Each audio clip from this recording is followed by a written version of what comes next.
Okay, so we are currently on the ferry over to France.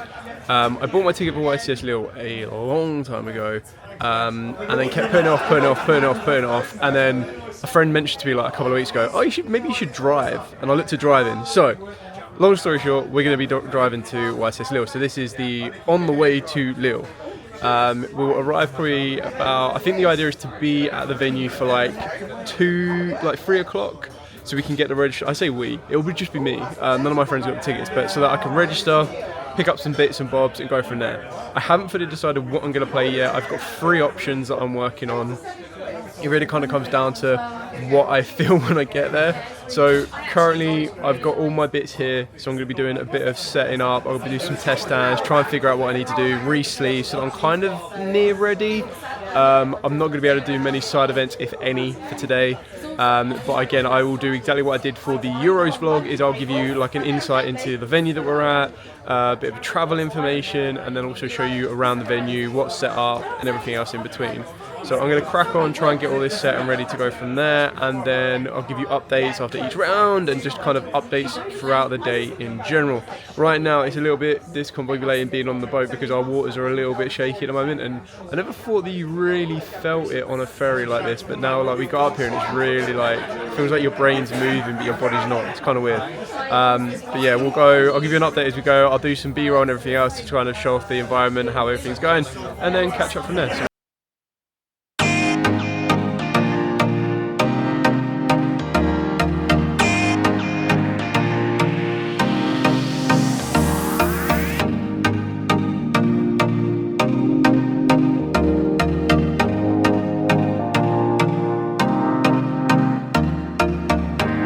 So this is day 1, this is the Saturday. I didn't do much recording yesterday as I literally just turned up to the venue, grabbed my registration prizes, and then pretty much went to settle into the hotel and get some food. My registration prizes are actually really funny. So you get 10 booster packs of Infinite Forbidden plus the playmat and a coin. So the coin, I got the Gold Goblin Force again, which is quite funny because that's the same I got in Berlin. For my packs, I got 10 booster packs. I started opening them and I was like, okay, super rare, super rare, super rare. Come on, let's get something good. And then I pulled an engraver and I went, oh, yo, I got an engraver. And I looked at the language, I was like, oh, crap. They gave it to me in French, which understandably so, we're in Lille, but usually they just hand out English packs.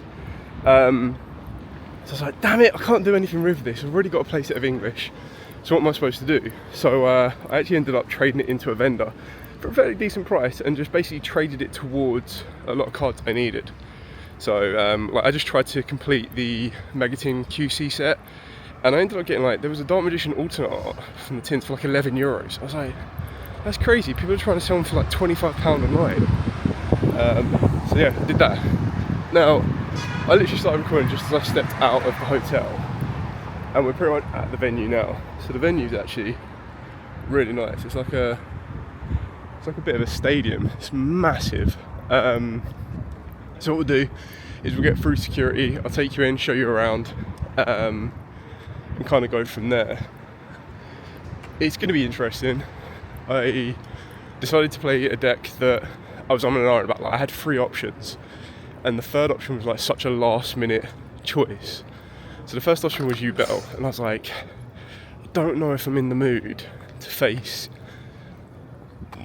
8, 9, maybe 10 rounds of 6 of those possibly being Yugioh mirrors. Now maybe I overestimated the amount of Yugioh players that are going to be here, but I highly expect that the most competitive players are going to jump ship onto Yugioh, and that that's pretty much the majority of what we're going to do. You should be able to see behind me here, like everyone's starting to turn up now. Round 1's at 9. It is currently nearly 8:30, but I can go in and get some B-roll, show you a bit of the venue and everything else. Apparently the venue's bigger than Berlin Euros, space-wise, tables-wise and everything else. I did have a quick look yesterday, so it did look kind of nicely laid out, and we'll figure it out from there when we get in. So the second deck, anyway, so Yugioh was the first deck option. I had it built, I had it ready. The second deck, which I've been having a lot of fun with lately, was Yugioh, and I was just like, you know what, I think Yugioh would have that surprise factor that a lot of people, it kind of come down to, did I feel comfortable being able to break a U-Bell board? Did I feel comfortable that the hand traps and the cards that Yugioh can play in comparison to other decks like it would benefit me or be better in certain matchups? And then on the drive down, my friend sent me a Tempai list, and I was like, when I stopped and thought about it, I was actually like, you know what, Tempai is probably the better option, because Yugioh is basically Tempai with extra steps and extra pieces. The only benefit that I felt that Yugioh had over Tempai was the ability to play a card like Lava Golem, and the ability to play a card like Denko Sekka if you wanted to, or in the side deck, which again I only thought of as I was driving down, they can actually play Majesty's Fiend. And the reason that I like the idea of playing Majesty's Fiend was Majesty's Fiend says monster effects can't be activated anywhere. But what that would give you the benefit for is if you already had the Yugioh Temple.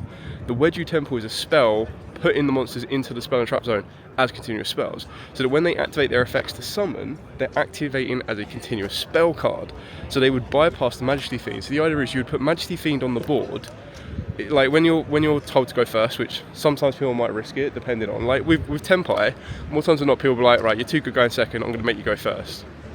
Whether that's still the same post-ban list or not, I don't know, but the idea is that with Yugioh they might be a little bit more, oh, do I make you go first or not? And if they do make you go first, thinking that it's a weaker Tempai, you put in Majesty's Fiend. And the idea is you'd put shield into the spell and trap zone, summon shield, get your Ankh, right? You would then get your Senjin, and then you'd also get your Golem. So you've pretty much set up a bit of a wall already. And then rather than going for the Yugioh Incarnate to get you like the trap card to nuke the board or anything like that, if you open up the Majesty's Fiend, you tribute off the shield, summon down the Majesty's Fiend. And then, obviously, with access to the Yugioh Temple, what that's then going to give you is during your opponent's turn, during the next turn, is, I mean, you're already going to have 24, 26 on board with Majesties, plus the Senjen, plus the Golem, right? So all you need is one more. So you activate the Yugioh Temple, you put a monster into the spell and trap zone, you then get another Senjen from the deck, and then summon the Senjen under Majesty's Fiend, because it's not activating a monster effect. So that was the initial thought.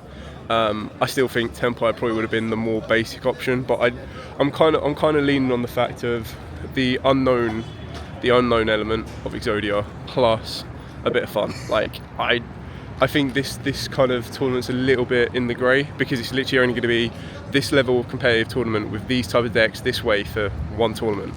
Literally as soon as the Rage of Abyss drops, it all changes again. Which, speaking of, we found out all of the last 10 secrets, or all of the last secrets last night for Rage of the Abyss, and they were pretty much, I mean, what you'd expect. Anyway, so I'm going to go through security, then I'm going to head in, and then I'll probably show you some B-roll and everything else, so you can see a bit of the venue. So I'll catch you in a bit.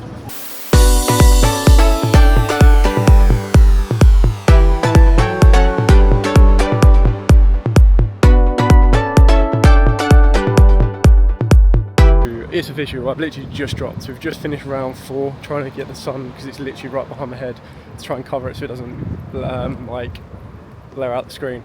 But there you go, it failed. Basically, round 2, I was against Yugioh.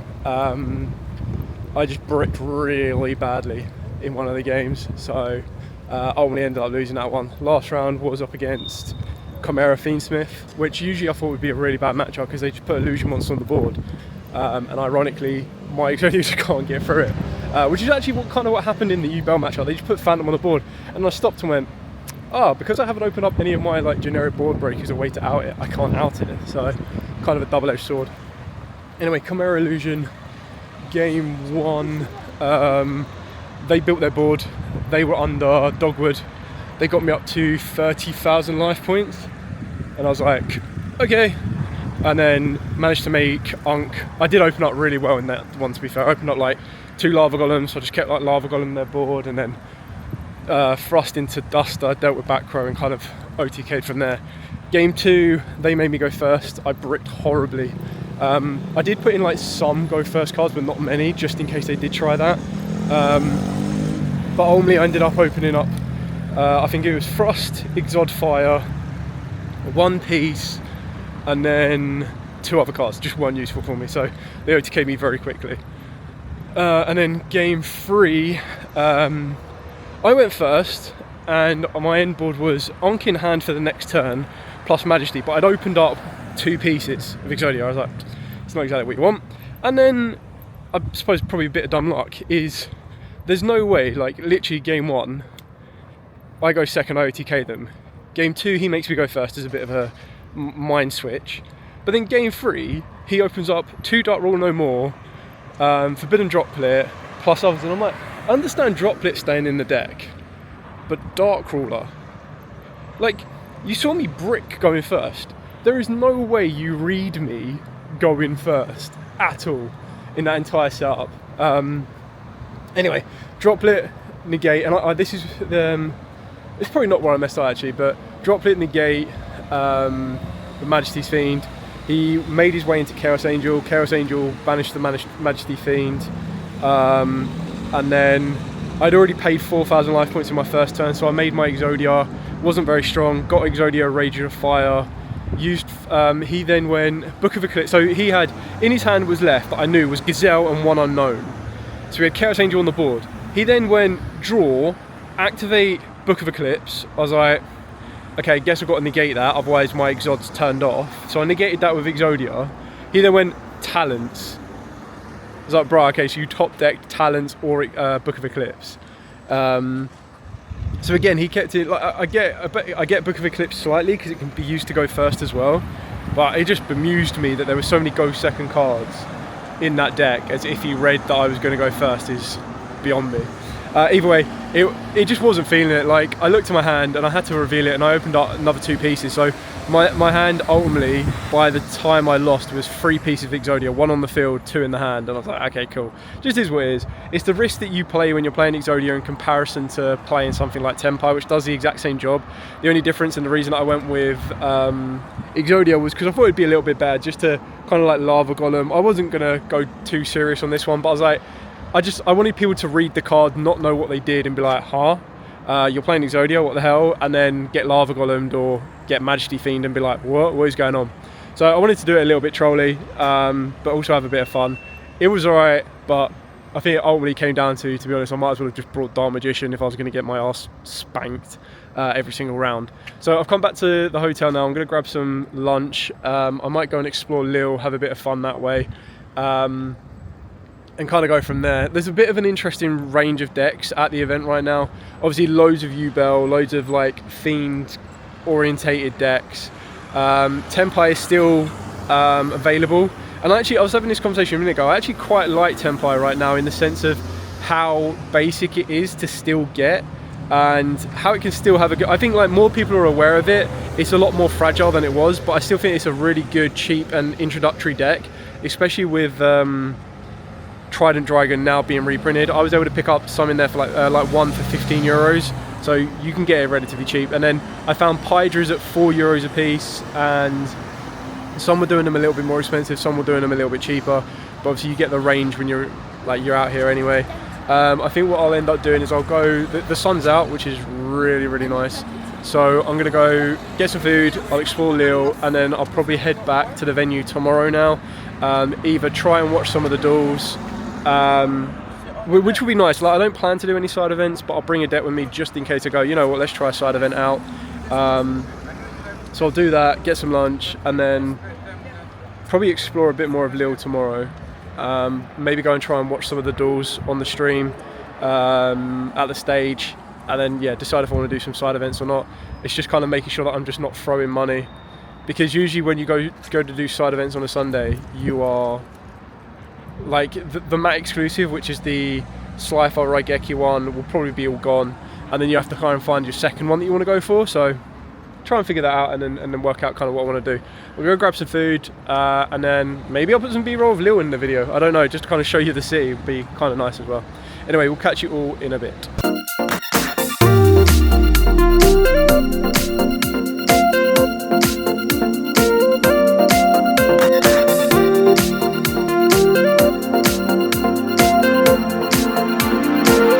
midway through day 2, I went back to the venue the first thing this morning just to enter one of the side events, just to do a quick 8-man, and then I was going to go out and explore the rest of Lille. So I entered the 8-man winner mat, which basically is just single elimination. If you win all 3, you get enough tickets to trade in for a mat, or what was previously known as a winner mat. Unfortunately, the official 275, which is the alternative art for Yugioh, was technically sold out. So there's only 2 play mats that kind of caught my attention for the 8 tokens.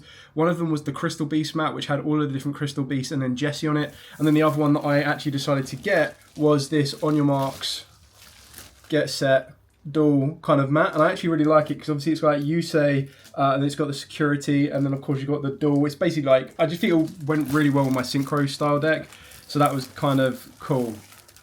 I decided to play Tempai for this one. Now, I haven't played Tempai since like the week of release. Like, I played it once and I was like, okay, cool, this isn't a deck that I want to be using for locals. It just didn't really seem interactive, I suppose. And it was one that I was kind of contemplating for main, but because I hadn't played it for so long, I decided not to use it. So I thought, all right, we'll give it a test on a side event, see how it goes, and then maybe I'll play Yugioh if it doesn't go so well. So obviously ended up doing incredibly well with it. I'll put the profile up. It was relatively budget. I was able to pick out a Trident Dragon and 3 Pydras from the event on Friday, and the Trident Dragon was like €15, and that was like an American print, which over here they charge you like €1 or €2 more if it is an American print. And then the Pydras, I got a playset for like €12, so like 10 quid, which again was worth it for me just to kind of complete the deck, and then I could play it and test it out. So could be done relatively cheaply. First round was against Yugioh Fiendsmith. I was able to win that. We went into game 3 and then I was just able to finish the game off there. Round 2 was against Runic White Forest, which again was really, really close because they went game 3, they made Munin, they gained life points, and then I was able to go, okay, cool, draw phase, Lightning Storm, clear out back row, move to flip my 2 monsters up because they had been Book of Eclipse, not Book of Eclipse, they had been flipped face down because of the Synchro for White Forest, flipped them both up, normal summon Chandra, went to battle phase, and then time hit, and they were like, okay, the opponent said, okay, you're in battle phase. At that point, he felt that he had enough to defend, but I obviously top decked Kaiman, so I was like, okay, cool, battle phase, Kaiman, and off I went. So I was able to win that one, and then in the third and final round was up against Yugioh Fiendsmith, and again on this one it was just really kind of quick because I won the dice roll. Again, I let them go first, but the fact of the matter is they had seen all of my duels previously because they had finished their games really quickly. So I was like, okay, cool, they're going to have a little bit of insider knowledge. Like, they saw that I was main decking the Kokimaru Drago because I was like, you know what, I'll main it because then if I do get forced to go first, I have that ability. If I'm in a Tempai matchup, less so effective. But the idea is I was kind of like, I can main it, and then if I do hit into a grind game, which I can't kill a Yugioh off, I can then summon out the Drago and then completely shut them down, which worked in my favour for all 3 of the duels that I ended up playing.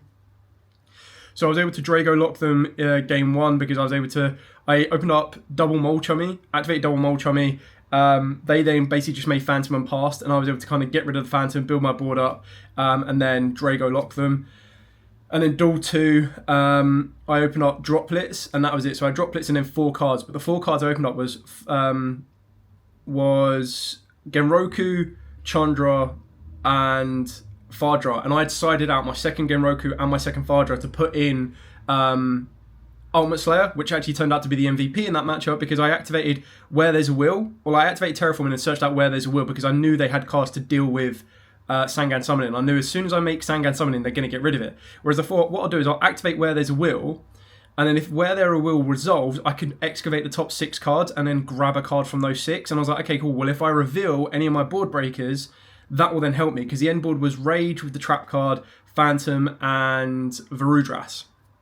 So they went to go Varudras to negate the Where There's a Will. I activated Droplet, send in Genroku and Genroku and Chandra from the hand to the grave to negate the Varudras and negate Phantom, because obviously I had a Fardra in the hand. So I was like, cool. So my normal summon will be Fardra, I can bring back like Genroku, and then I can special summon down the additional Chandra that I had in my hand.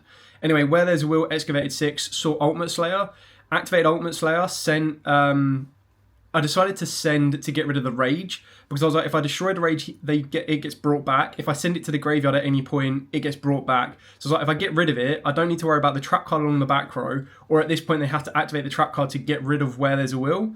So I did all of that, sent the link for live twin, but I didn't actually put in the live twin into the main deck to get rid of another card because I thought it was a little bit risky. So like I could have bricked on it and it wasn't really worth it. But the idea is that I ended up spinning back the rage, which then meant that they couldn't activate anything, like they couldn't try and link off of anything, they couldn't use any effects, and then I was able to get into the battle phase and then basically push for an OTK, because with Phantom negated, it could be destroyed by battle, and the Varudras was pretty dead, so I was just able to kind of put through it. They did do a little bit of a play during the battle phase where they were able to, when I did destroy Phantom, they were able to use Yama in the graveyard, banish it, bring back Shavara, and then they used Yama to destroy their own Varudras, and then the Varudras was able to trigger to pop a card because I declared with an attack. So that was an interesting interaction. But I was able to kind of play around it. I was able to make my synchros, and then obviously Swift won that one, and then went and picked up the mat. So that gives you a bit of an insight into the side event. I kind of felt that there wasn't really any other prizes on the prize wall that were massively enticing to me, and I felt that the only other thing that I would have liked to have gotten would have been the OTS mat for the Fiendsmith Engraver, because I just think the mat looks really nice. But I tend to kind of go for mats at these events. Obviously I want to go for the exclusives, but the exclusives are usually sold out by the Sunday, because people will sweat them in the main event on the Friday, and then just locals in the area will come on the Saturday while everyone's in the main event, do some side events, and if you drop out of the main event, you do the side events, and then you'll pick them up there. So, and usually when they're an exclusive, because they're new or anything like that, they'll be a little bit more sought after and a little bit easier to sell, or to get value out of the back of them. So that's it for that one. I believe they're currently on top 8. I did see the last top 16, which was like Chimera versus Plants, and Plants made it into the top 8. So that's going to be very, very interesting to see what else is in the top 8. I'll head over and probably end up getting a bit of footage, or just watch the top 4, top 8, top 4, and then maybe the final, depending on where we're at, and then go from there. So we'll be back in a second. So that's it for YCS Lille. Some amazing duels going out there, absolutely insane. I thought the organisation was actually pretty well, from what I could tell from like the early rounds. Everything moved quite quickly, side events moved relatively fast. I think like the later rounds there was some big delays, but at the end of the day you have to kind of give it down to technical hiccups. It happens. At least this time, as yet that I know of, there's been no fuse box explosion that we had at Euros, so that's always a good start. And the city of Lille's actually been really nice to kind of explore. Obviously the idea is that you come to play Yugioh, but at the end of the day it's also quite nice to explore the area that you're in, especially for me anyway, because like I quite like using or having Yugioh as that travel time, and I feel more times than not you don't really get a chance to explore the country you're in unless you come like a day early or a day late kind of thing, or like stay a little bit later. I've got a bit of a drive back, so we're staying in a hotel for tonight, driving back tomorrow morning early. And then, yeah, kind of going on from there. So we drive from Lille to the port, we get the ferry back over to the UK, and it's about a 2.5 hour drive before I get home. So kind of go from there. Anyway, I'll probably end the video on some footage from the final, just so you can kind of see the winning play and the overall winner as well. I think that's kind of a nice celebration for everyone to see. And then, yeah, kind of go from there. So catch you on the next vlog. If you enjoyed this one, let me know by smashing that like button, leaving a comment as well. I know this one was a little bit different just because it had some of the travel vlog in it as well. So let me know if you like that, just showing the city a bit more so that it isn't always centered around Yugioh. Obviously you get most of the same vendors, you get most of the same prize pool, so I'll only be repeating the same B-roll in that one, so sometimes it is quite nice to add a little bit more to it. Anyway, thank you so much for watching. Like, comment, subscribe and share as absolutely always. But for now, stay safe and of course, happy dueling. Oh my, Effective incarnate. That's how it is, right? We're grabbing the Terran Kinet. There is additional damage being applied by that card. Yugioh itself is going to end it all here. The final for the Terran Kinet is going to be made. Noel, a YCS champion here of the 275th YCS in Lille. What a way to end this. Woo!